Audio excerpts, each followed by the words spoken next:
आत्मीय भाइयों, आपको पुस्तक हमारी भावी पीढ़ी और उसका नवनिर्माण लेखक पंडित श्री राम शर्मा आचार्य वाङ्मय 63।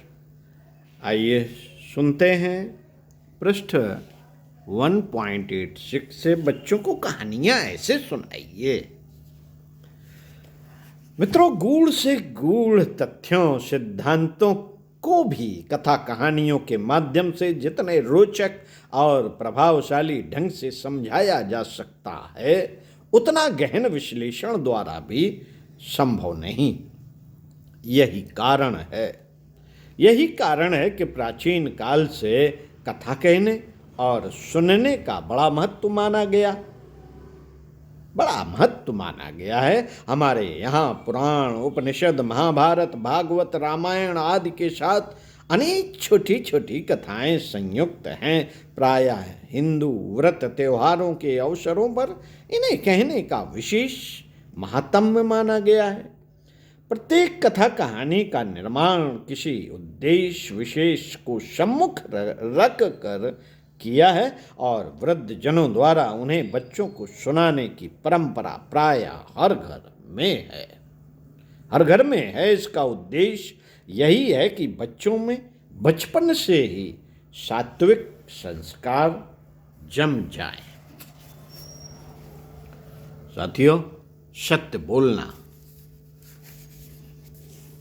वचन का पालन करना, कठोर परिश्रम से सिद्धि, दृढ़ संकल्प की महत्ता, दानशीलता, प्रेम, सहानुभूति, सेवा और सहयोग, पातिव्रत्य या पत्नी व्रत, न्यायशीलता आदि को स्पष्ट करने के लिए भारतीय ऋषियों ने बड़ी ही सुंदर बोधगम्य कहानियों का निर्माण किया। आज भी कथाएं अनेक स्थानों पर सुनी जाती हैं। कथा कहने वाला और सुनने वाला दोनों ही पुण्य के भागी माने गए हैं। जब कोई व्यक्ति उपदेश प्रधान कल्याणकारी कथा कहता है तो कुछ देर के लिए उसकी मानसिक भूमि में समग्र कल्याणकारी, विश्व हितकारी भावनाओं और विचारों का एक वातावरण बनता है। कुछ देर के लिए वह स्वयं कथा के पात्रों के साथ घुल मिल कर तादात्म्य प्राप्त कर लेता है। उसका अलग कोई व्यक्तित्व नहीं रह जाता, इसलिए वे सद्गुण उसके ऊपर जादू जैसा प्रभाव डालते हैं। संगति का व्यापक प्रभाव होता है। देव पूजा, देव आराधना से संयुक्त इन पवित्र कथाओं के सत्संग से कहने तथा सुनने वाले को आत्मा शुद्ध होती है। उनके ऊपर समाज के कुसंस्कार नष्ट हो जाते हैं, मनोविकार घटते हैं और कथाओं के शुभ संकल्प मजबूत बनते हैं। प्रत्येक हिंदू धार्मिक कथा का गुप्त तात्पर्य आत्मकल्याण है। इसी में पवित्र विचारों को सर्वत्र प्रधानता दी गई है। इनमें ऐसे ऐसे रोचक तत्व भरे पड़े हैं कि सुनने वाला बड़ी उत्सुकता से कथा को सुनता जाता है। स्त्रियां तो इसमें बेहद दिलचस्पी लेती हैं। वास्तव में ये हिंदू ऋषियों के मस्तिष्क के चमत्कार ही है, जिनमें ज्ञान, उपदेश, भक्ति, दान, तप, कर्म की सद शिक्षाएं भरी पड़ी हैं।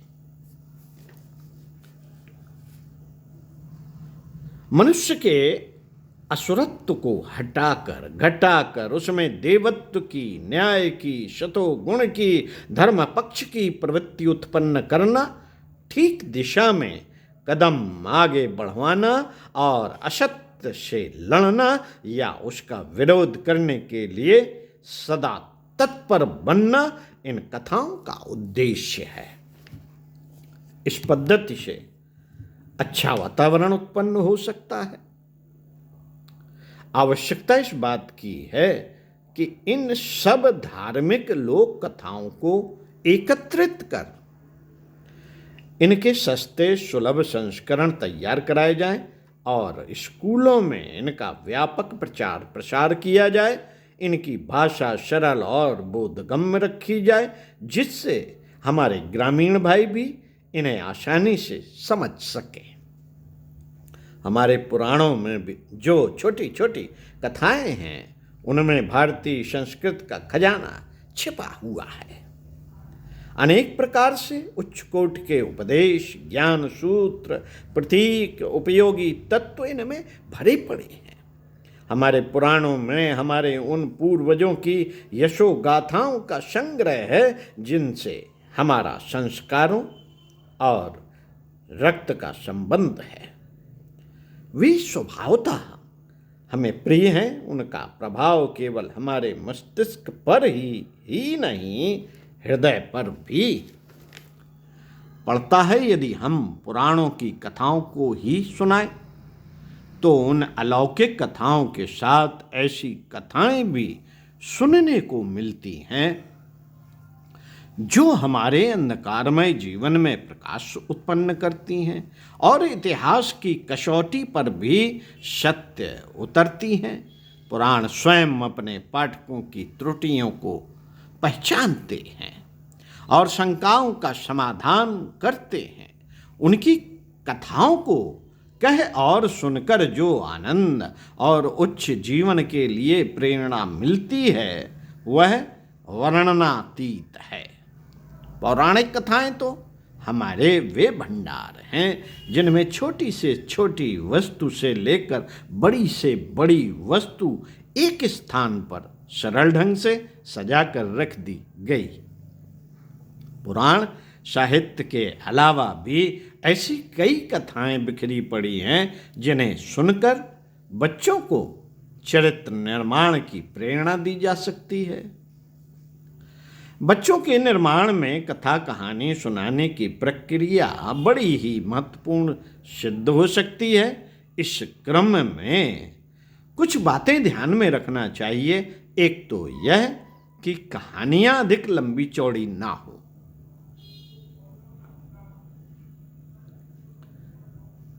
छोटी कहानियां ही बच्चों को भली भांति स्मरण रह सकती हैं, इसलिए कहानियां छोटी ही चुननी चाहिए। दूसरी कहानी कहते समय वाक्यों को छोटा ही रखा जाए। जहां तक हो सके रात दिन काम करने वाले शब्दों की ही कहानी सुनाने में प्रयुक्त करना चाहिए। जहां तक हो सके रात दिन काम में आने वाले शब्दों को ही कहानी सुनाने में प्रयुक्त करना चाहिए। कहानियां सुनाते समय यह भी स्मरण रखना चाहिए कि कहानी का निष्कर्ष भी बच्चों को समझा दिया जाए।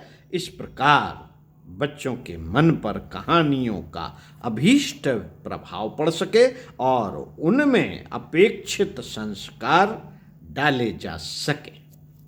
प्रयोग के तौर पर हम यहाँ कुछ कहानियां प्रकाशित कर रहे हैं, जिन्हें आधार मानकर बच्चों को कहानियां सुनाई जा सकती हैं। जैसे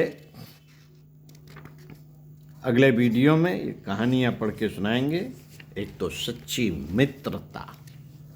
तो सुनते रहिए कुछ अच्छा और पढ़ते रहिए कुछ अच्छा। मिलते हैं आपसे। बच्चों को कहानियां कैसे सुनाएं, इस संदर्भ में अगले वीडियो में। सच्ची मित्रता।